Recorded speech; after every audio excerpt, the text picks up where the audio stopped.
किसी व्यक्ति के अंदर यदि क्रोध है और यदि वो क्रोध संसार के किसी व्यक्ति से ना होकर के ठाकुर जी के प्रति यदि हो जाए, जैसे कभी कभी ऐसा क्रोध आता है, ठाकुर जी हम पूतना से तो बढ़िया ही हैं, इतने बुरे तो नहीं है जितनी बुरी पूतना थी, आपको विष दे करके मारने आई थी, भैया हेलीकॉप्टर बंदी करे यार।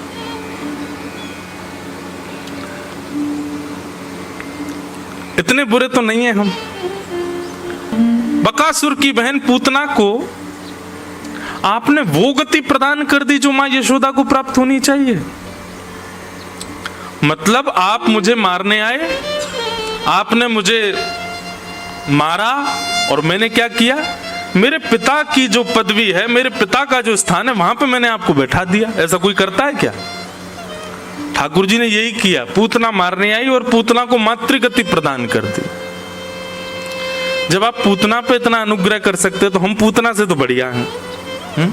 इतने बुरे तो नहीं है नाथ। ठीक है, भले ही रूखी सूखी रोटी का भोग लगा देते हैं, सब्जी में नमक ज्यादा कर देते हैं, कभी कभी अपने स्वाद के लिए भोजन बना के आपको पधरा देते हैं, पिज्जा बर्गर का भी भोग लग जाता है ठाकुर जी को। एक बात बताएं, हमारे सेवा प्रणाली में जिस पदार्थ का स्वरूप सुंदर नहीं है उसका भी भोग निषेध है ठाकुर जी को। जैसे कटहल का भोग क्यों नहीं लगता ठाकुर जी को? उसका स्वरूप सुंदर नहीं है।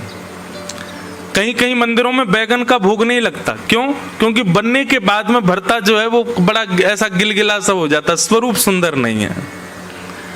स्वरूप, रूप, आकृति और सुगंधी, ये जिनकी सुंदर ना हो वो ठाकुर जी को भोग में कहीं कहीं निषेध है। कहीं कहीं भोग लगता भी है ठाकुर जी को इन सब भावों का, वस्तुओं का, पर सब जगह अलग अलग भाव है।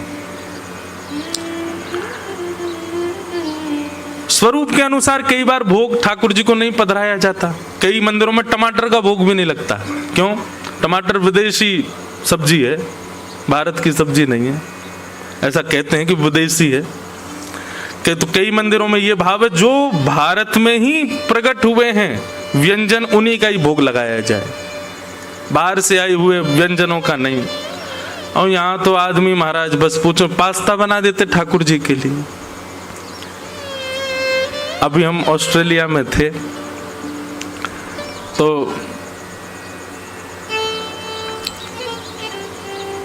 एकादशी के दिन व्रत वाला पास्ता ठाकुर जी को वहां बनाया। महाराज जी व्रत वाला है। मैंने काय का है? कूटू का है क्या? कूटू का पास्ता। अब ये पता है क्या है, तो जो लोग करते हैं उनको कोई ऐसा नहीं कि उनकी मैं निंदा कर रहा हूं, वो बुरा भी नहीं माने। कलयुग है भाई, इतना कर रहे हो यही बहुत है। भगवान नहीं करे कभी। आजकल वो भी एक नाम चलता है ना, कबाब, बोलने में ही विचित्र लगता है, उसमें भी वेज जोड़ देते हैं लोग आगे। वो समय दूर नहीं, आगामी 10-15 साल बाद वो भी बनेगा एकादशी वाला कबाब। वेज बिरयानी, चावल कोई थोड़ा बहुत कर देते हैं, उसका नाम बदल दिया। हे नाथ, ठाकुर जी कभी कभी सोचते तो होंगे, भाई तू काय को कर रहा है एकादशी? कुछ जरूरी थोड़े, ऐसा तो नहीं कि तेरे करने से ही मैं प्रकट होऊंगा। मत करे, इससे बढ़िया तो खा, बढ़िया प्रेम से रोटी खा ले। काय को बना रहा है भाई एकादशी वाला सब सामान? व्यक्ति अपने स्वाद के लिए ठाकुर जी का भोग लगा देता है। कई बार उसको प्रिय लगता है इसलिए ठाकुर जी को भोग लग जाता है। और महाराज हम कहाँ गए, जहां हम बैठे हैं महादेव की भूमि, इनके नाम पे तो महाराज क्या क्या करते हैं लोग। बुरा नहीं मानिएगा, और मान जाओ तो कोई बात नहीं, पर महादेव के नाम पर जो लोग ये बात कहते हैं, ऐसा ये कुछ भी नशा की वस्तु कर लेते हैं, फिर कहते हैं महादेव का प्रसाद है। ये तो महादेव का प्रसाद तो विष भी है, और ये तो साक्षात नीलकंठ है, वो भी तो प्रसाद है, ले लो उसको भी प्रसाद के रूप में। क्यों हम लोग देवताओं का नाम आश्रय लेकर के और अपने स्वाद के लिए, अपनी इच्छाओं के लिए, अपने व्यसन के लिए हम देवताओं का नाम लेकर के क्रियाओं को कर देते हैं। मैं तो कहता हूं किसी दिन महादेव प्रकट हो गए ना, त्रिशूल से इतना मारेंगे उन लोगों को ढूंढ ढूंढ के जो जो इस प्रकार की क्रिया करते हैं उनके नाम से। ऐसा नहीं करो। मैं देखता हूं इतनी दूर दूर से लोग चल करके आते हैं, कावड़ यात्रा वाले। आजकल जो चल रही है क्या, भोला बोले, एक व्यक्ति दौड़ेगा जल लेकर के, फिर दूसरा उससे लेके दौड़ेगा आगे। पर ऐसे सब तो बहुत अच्छे, ऐसा नहीं है, पर कई लोग उनमें ऐसा उपद्रव कर देते हैं ठाकुर जी के नाम पर, महादेव के नाम पर, फिर गलत सलत कुछ खाते पीते हैं और दिख जाते हैं जब, बहुत पीड़ा होती है। ऐसा नहीं करो, इससे बढ़िया तो घर बैठे रहो। आपको बताएं, व्यसन आप स्वच्छंद कर लो, वैसे तो करना ही नहीं चाहिए, लेकिन भाई फिर भी व्यसन कोई स्वच्छंद कर रहा हो उसको पाप तो लगता है, पर जो ठाकुर जी के नाम पर व्यसन करता है उसको तो महापाप लगता है। व्यसन करना ही वैसे ही कर लो, इनका नाम आश्रय क्यों ले रहे हो? ये सब नहीं। तो भगवान के भोग में द्वारिका में तो एक मुझे नई बात पता चली। द्वारिका के, हम तो सेवक लोग हैं ना, तो पूछते रहते हैं सेवा कैसे हो रही है, यहाँ पे प्रसाद का रूप क्या है, क्या है, सब जगह का अलग अलग भाव है। तो द्वारिका में तो ऐसा सुनने में आया, वहां की रसोई में हम मैया से पूछ रहे, मैंने मैया ठाकुर जी को भोग में कैसी वस्तु पधराते हैं? उन्होंने इतना सुंदर एक शब्द में उत्तर दिया, बोले जिस व्यंजन को पाने के बाद जब आपको उसकी बब सामे, उसकी डकार आवे, उसमें सुगंधी ना हो, उसमें कोई स्वाद ना हो, ऐसी वस्तु ठाकुर जी को भोग में पधराई जाती है, जिसके पाने के बाद में उसका स्वाद जो है वो केवल हवा मात्र रहे, उसमें कोई सुगंधी या कोई स्वाद ना उत्पन्न होता हो, ऐसे व्यंजन ठाकुर जी को पधराए जाते हैं। नई बात, उनमें तो बहुत सारी चीजों का निषेध हो जाता, मूली का निषेध हो गया, गाजर का निषेध हो गया। तो बड़ी बड़ी प्रणाली हमारे वैष्णवों ने करी है, उसके अनुसार, संप्रदाय अनुसार, अपने भावानुसार उनका पालन किया जाता है। कृष्णोपासन लालसा। द्वारिका में नारद आदि संत क्यों विचरण करते हैं? बोले कृष्ण की उपासना की लालसा से। तो हमारे जितने भी अवगुण हैं वो अवगुण ही भक्ति बन जाएंगे यदि उसमें ठाकुर जी का भाव विद्यमान हो जाए। क्रोध है, यदि वो संसार मनाओगे ठाकुर जी से हो जाए, नाथ सुना है तारे हैं तुमने लाखों, हमें जो तारो तो हम भी जाने, सुना है तारे हैं तुमने लाखों, हमें जो तारो तो हम भी जाने। अब ये एक सूक्ष्म क्रोध है ठाकुर जी से, आपने इतने तार दिए नाथ, हमने क्या बिगाड़ा आपका? आप जैसे कहते हैं वैसे रहता हूं, जैसा आपका शास्त्रों में वर्णन है वैसे रहने का प्रयास करता हूं, सच बोलता हूं, झूठ से दूर रहता हूं, सब कुछ व्यवस्थित करके चलता हूं। अच्छा बंधुओं, एक प्रश्न आता है मन में, बहुत ध्यान से सुनना। हमको भी 1 महीना बाद माइक मिला है ना, आज हम 1 महीना बाद, 1 महीना से सबसे ज्यादा याद आई मुझे व्यासपीठ की। इतना स्मरण हो रहा था कब बैठूं, कब कुछ सुनाऊं। वहां पे भी सुनाता था, करने तो आराम गया था, 2 दिन में ही आराम हो गया मेरा। तीसरे दिन से यूं लगे अब तो आराम, अब तो नींद ही नहीं आ रही, क्या करें। तो हमने छोटे छोटे मीट एंड ग्रीट रखे। कथा तो अकेले थोड़ी, पूरी टीम यहीं थी, हम अकेले कैसे कथा करें। तो लोग बागों को बोल देते थे हाँ भाई यहाँ रुके, आ जाओ। इतनी भीड़ आती, उनके बीच में बैठ के थोड़ी बहुत देर सत्संग करते। एक दिन एक बालक ने वहां पर एक प्रश्न किया और उससे इतना सुंदर भाव ठाकुर जी ने प्रेरणा देकर के उत्तर दिलाया। अधिकतर लोगों के मन में ये प्रश्न होता है, महाराज जी व्यसन करने वाले, उल्टे सीधे काम करने वाले लोग कभी कभी ज्यादा सुखी दिखाई देते हैं। भक्ति पथ पर चलने वाले, यम नियम आसन प्रत्याहार ध्यान धारणा समाधि का पालन करने वाले, जप करने वाले, बिना प्याज लहसुन का प्रसाद पाने वाले, रात्रि जल्दी सो जाने वाले, सत्य का आचरण करने वाले लोग कभी कभी दुखी दिखते हैं। भगवत आराधन करने वाले लोगों के जीवन में कभी कभी संकट ज्यादा दिखाई देते हैं, कष्ट ज्यादा दिखाई देते हैं, और व्यसनी पामर जीव कभी कभी बड़े प्रसन्न दिखते हैं। ऐसा क्यों? इसका भगवत कृपा से एक उत्तर मन में आया, बहुत ध्यान से सुनना। सीधी बात है, जिसके घर में रहते हो, जिसके देश में रहते हो, जिसके नगर में रहते हो, यदि उसके बनाए नियमों का पालन नहीं करोगे तो दुखी रहोगे। हम लोग कलयुग में रहते हैं और पालन करते हैं सतयुग का। रहते कहां पर हैं? कलयुग में। और पालन क्या कर रहे हैं? सतयुग का। सुबह जल्दी उठेंगे, बताओ 5 बजे से कथा, आज सॉरी 5:30 बज गए हैं, कल 5 बजे बैठ जाऊंगा मैं, कल आप और जल्दी 4:45 तक आ जाना। आज भी आ ही गए होंगे, हम ही हैं ऐसे, क्या करें। तो आप रहते कलयुग में हो और पालन करते हो सतयुग का। कलयुग को ये बात अच्छी लगेगी? नहीं लग सकती। तो कलयुग क्या करता? अब वो आप पर कुछ प्रहार तो कर नहीं सकता, तो वो क्या करता है? कलयुग का पालन करने वाले लोगों को सुंदर बना करके, सुखी बना करके आपको दिखाता है। कलयुग देख, मांस खाने वाला, मदिरा पीने वाला, उल्टे सीधे काम करने, देख कितना सुखी घूम रहा है, और तू देख राम राम जपता है फिर भी कितना दुखी है। आपके मन में संशय प्रकट होता है, और ये संशय कौन प्रकट करवाता है? कलयुग ही करवाता है, क्योंकि वो आपको छेड़ नहीं सकता, आपसे कुछ कह नहीं सकता, इसलिए वो उन लोगों को सुखी दिखाता है। वो है नहीं सुखी, महादुखी हैं वो लोग, पर आपको ऐसा दिखवाता है कि देखो मेरे नियमों का पालन करने वाले कितने सुखी, और तुम सबरे सतयुग त्रेता द्वापर का पालन करते हो कितने दुखी हो।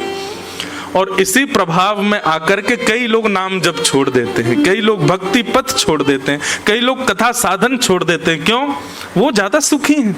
हम भी करके देख लें तो क्या बुराई। लेकिन भैया विचलित मत हो, कलयुग आपको कितना भी प्रभाव दिखावे, आप अपने पथ का त्याग मत करो, आप अपनी निष्ठा का त्याग मत करो, आप अपने नियम का त्याग मत करो, लगे रहो बस अपने क्रम पर। तो ये अवगुण जो हैं ये कलयुग के रूप में, पर यही अवगुण यदि ठाकुर जी के प्रति प्रस्तुत कर दिए जाएं तो यही गुण बन जाएंगे। क्रोध ठाकुर जी से हो, नाथ सूरदास जी पर आपने कृपा की, भक्तिमती मीराबाई पे आपने कृपा की, इतने सब वैष्णवों पे आपने कृपा की, हम इस योग्य तो नहीं पर हम पे थोड़ी तो करो नाथ। क्रोध, लोभ, लोभ कैसा हो ठाकुर जी के प्रति? यदि पता चल जाए कि वो इतना नाम जप करते हैं तो लोभ जगे, मैं उनसे ज्यादा करूंगा, ये लोभ अब संसार में है तो फिर विषय बन जाता है। ठाकुर जी की भक्ति में आ जाए तो यही प्रेम लक्षणा भक्ति बन जाता है। अब यहां पर जो शब्द प्रयोग किया गया लालसा, लालच, लालच अच्छा नहीं है, लालच बुरी, लेकिन यहां पर क्या कह रहे हैं? कृष्णोपासन लालसा। यदि कृष्ण की उपासना का लालच है, कथा सुनने का लालच है, वृंदावन जाने का लालच है, भक्त बंदों से मिलने का लालच है, तो वो लालच अच्छा है। एक प्रकार से संसार में करो तो सब विषय हैं, लेकिन ठाकुर जी के सन्मुख प्रस्तुत कर दो तो सब भक्ति है। कृष्णोपासन लालसा। नारद जी महाराज इसलिए घूमते हैं द्वारिका में कि चलते फिरते कभी ना कभी कहीं ना कहीं ठाकुर जी दिख जाएं, मिल जाएं, उनका दर्शन हो जाए। बहाने से जाते हैं द्वारिका के द्वार पर, और द्वार पर जाकर के कहते हैं भिक्षाम देहि। मानो कभी भिक्षा लेकर के श्री कृष्ण भीतर से आ जाएंगे तो मन प्रसन्न हो जाएगा। ऐसे बहाने बना करके नारद जी महाराज द्वारिका जाते हैं और द्वारिकाधीश के यहाँ जाकर के भिक्षा मांगते हैं। पर कभी तो भिक्षा लेके देवकी मैया आ जाती हैं, कभी लेके बलराम जी आ जाते हैं, कभी रोहिणी मैया आ जाती हैं, कभी वसुदेव जी आ जाते हैं, ठाकुर जी नहीं आते। ठाकुर जी तो पहले ही विचार कर लेते हैं ना, जो जिस भाव से आ रहा होगा वही भाव पूर्ण नहीं होने दूंगा। अब नारद जी तो पात्र लेके खड़े, भिक्षाम देही, और भीतर से आ रहे हैं वसुदेव जी। नारद जी कहते जिसके लिए आया वो तो आया ही नहीं। बलराम जी आ जाते कभी भिक्षा लेकर, नारद जी कहते तुम काहे को आ जाते हो, उनको क्यों नहीं भेजते, हमको उनके दर्शन की अभिलाषा है, ऐसी लालसा।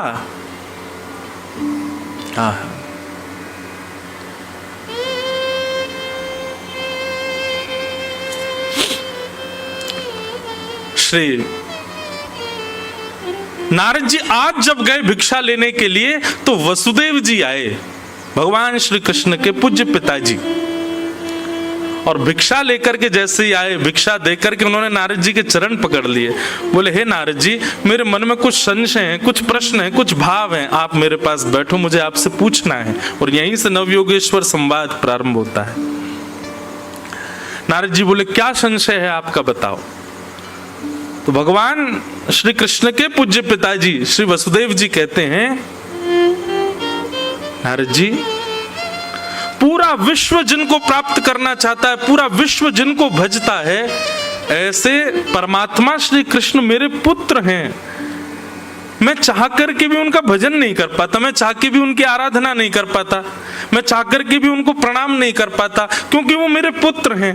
तो मैं कैसे उनकी भक्ति करूं, मैं कैसे उनका आराधन करूं, मैं कैसे उनको प्रणाम करूं, मैं कैसे उनका वंदन करूं। कृपा करके आप वैष्णव हो, आप मेरा मार्गदर्शन करो। कैसा प्रश्न है वसुदेव जी का, अपने पुत्र को भजना चाहते हैं, वो प्रश्न कर रहे हैं। तब नारद जी महाराज कहते हैं, बोले इस प्रश्न के उत्तर में तो मैं आपको वो संवाद सुनाऊंगा जो एक बार राजा निमि को 9 योगेश्वरों ने सुनाया था। यही नवयोगेश्वर संवाद। और यहीं से श्री नारद जी महाराज योगेश्वर संवाद कहना प्रारंभ करते हैं।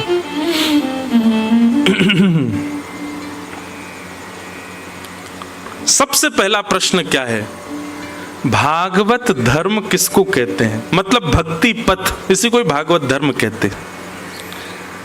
और इस भागवत धर्म का अनुसरण करने वाले लोगों के नियम क्या होते हैं, कृपा करके मुझको बताइए। और इस प्रश्न का जैसे ही उत्तर दिया, सबसे पहला उत्तर कौन दे रहे हैं, कवि नाम के योगेश्वर। कविर्वाच, बहुत ध्यान से सुनिएगा। प्रश्न क्या है पहला, कि भागवत धर्म क्या है। भागवत धर्म का मतलब क्या होता है, भगवत प्राप्ति का मार्ग क्या है, कृपा करके हमको बताओ।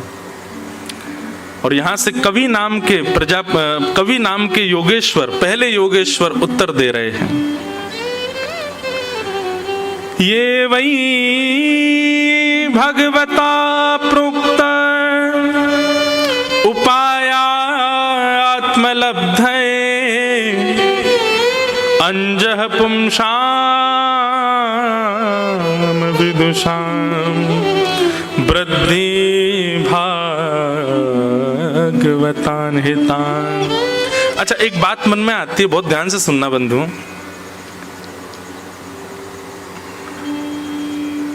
भक्ति में सबसे बड़ी उपलब्धि क्या है, श्री कृष्ण की प्राप्ति सबसे बड़ी उपलब्धि है?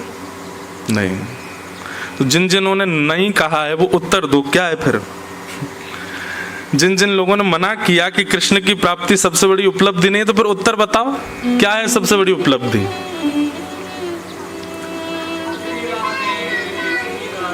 क्या कह रहे हैं? वाह भैया, बहुत अच्छी बात है। सबसे पहली बात, भक्ति में उपलब्धि की इच्छा ही नहीं होनी चाहिए, लेकिन फिर भी एक ठौर तो चाहिए, एक डेस्टिनेशन तो चाहिए, एक स्थिति तो चाहिए। वो क्या है? एक छोटे से उदाहरण से समझिएगा। जिन यदुवंशियों को साक्षात श्री कृष्ण प्राप्त हो गए, वही श्री कृष्ण यदुवंशियों का हाथ पकड़ करके सत्संग में बैठाते हैं। समझ में आई बात? श्री कृष्ण की प्राप्ति भक्ति में सबसे बड़ी उपलब्धि नहीं है, पर हाँ, इतने वैष्णव मिलकर के भगवत चर्चा कर रहे हैं, ये भक्ति की सबसे बड़ी उपलब्धि है। और वो भी ऐसे माहौल में, ऐसे समय पर, ऐसे स्थान पर, ऐसी बेला में बैठ करके ये सत्संग करना निश्चित ही भगवत बड़ी कृपा है हम आप सब लोगों के ऊपर। ठाकुर जी का बड़ा अनुग्रह है। ठाकुर जी निश्चित ही प्रसन्न तो नहीं होंगे हमसे, लेकिन हाँ, हमको देख के मुस्कुराते तो होंगे थोड़े थोड़े। उसी का ये फल है कि हमको ये सत्संग प्राप्त है। और इसका उदाहरण क्या है कि ठाकुर जी को प्राप्त करने वाले वैष्णवों को भी ठाकुर जी कहते हैं कि तुम लोग सत्संग करो, मेरा चिंतन करो, मेरा भजन करो।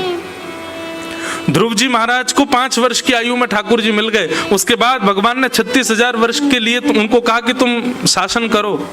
36,000 वर्ष बाद ध्रुव जी महाराज बोले कि मेरे अंदर क्रोध कैसे आ गया, मेरे अंदर ये क्रोध का जन्म कैसे हो गया, मैंने तो भगवान का साक्षात्कार किया है। ऐसा प्रसंग आता है कि ध्रुव जी महाराज ने यक्षों का वध किया था क्रोध में आकर के।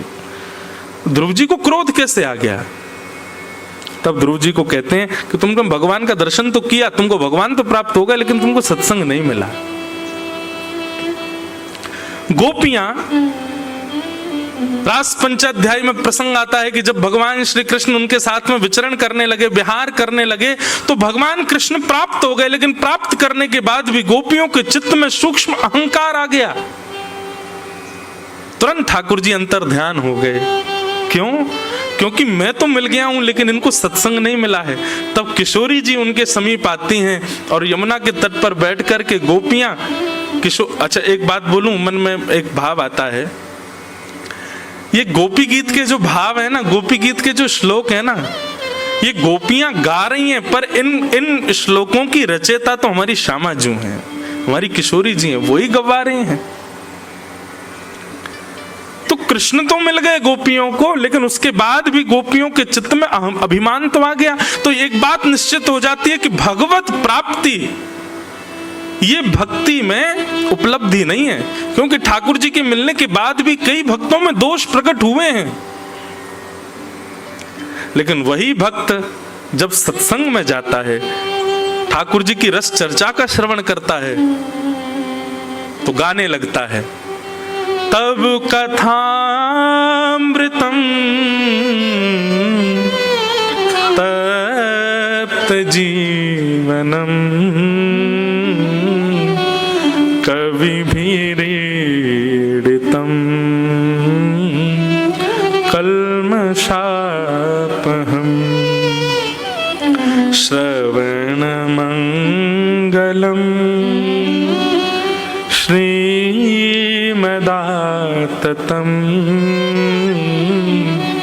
भुवि गृह्णन्ति ते भूरिदा जनाः।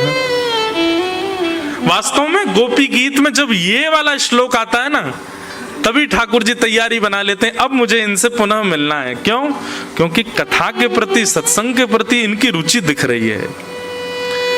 ठाकुर जी जब देख लेते हैं कि भाई इसमें सारे गुण हैं, खूब जप करता है, खूब तप करता है, यज्ञ करता है, अनुष्ठान करता है, तिलक स्वरूप करता है, पर कथा में इसकी रुचि नहीं है, तो ठाकुर जी कहीं ना कहीं अपने आप को दूर ही रखते हैं। लेकिन बाकी के साधनों में इतनी रुचि नहीं है, कथा श्रवण में बड़ी रुचि है, तो ठाकुर जी पहले ही आड़े आ जाते हैं, बोले इसको दर्शन तो मुझे देना। सत्संग इतना प्रिय, क्योंकि ठाकुर जी जानते हैं कि सत्संग ही वैष्णव का शुद्ध निर्माण करता है। गैर सत्संगी व्यक्ति कितने भी नियम साधन करता हो, उसके अंदर अपराध रहेगा ही रहेगा, लेकिन सत्संगी व्यक्ति अपराध विमुक्त हो जाता है, क्योंकि सत्संग बता देता है, बोध करा देता है क्या सही, क्या गलत, क्या उचित, क्या अनुचित।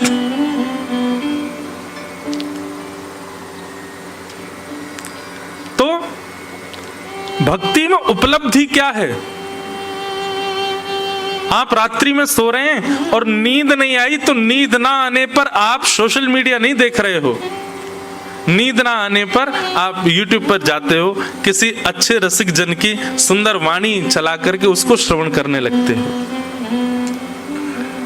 ऋषिकेश से दिल्ली की ड्राइव कर रहे हैं तो गाड़ी में कोई भद्दे गीत ना चला करके किसी भगवत रसिक की वाणी सुनते हुए जा रहे हो। अपने समय में, अपने जीवन में, अपने दिन में एक क्षण का भी अवकाश जब मिलता है, एक क्षण के लिए भी जब आप खाली होते हो, उस क्षण में आप अपनी इंद्रिय विषयों की तरफ ना जाकर के भगवत वार्ता को प्रायोरिटी देने लग जाओ तो समझ जाना अब भगवत उपलब्धि प्राप्त हो रही है। अब आप भक्ति के पथ पर अग्रसित हो गए हो। एक प्रकार से ये कह दूं तो जैसे पथ पर चलते हैं तो माइलस्टोन आते हैं ना, इतनी दूरी और रह गई, इतनी दूरी और रह गई। जब ऐसी स्थिति हो जाए कि आप नींद ना आने पर, मार्ग पर चलते हुए अपने दिन के अवकाश में सत्संग को प्रायोरिटी देते तो आप पहला माइलस्टोन पार कर चुके हो, अब ठाकुर जी के और समीप आ चुके हो।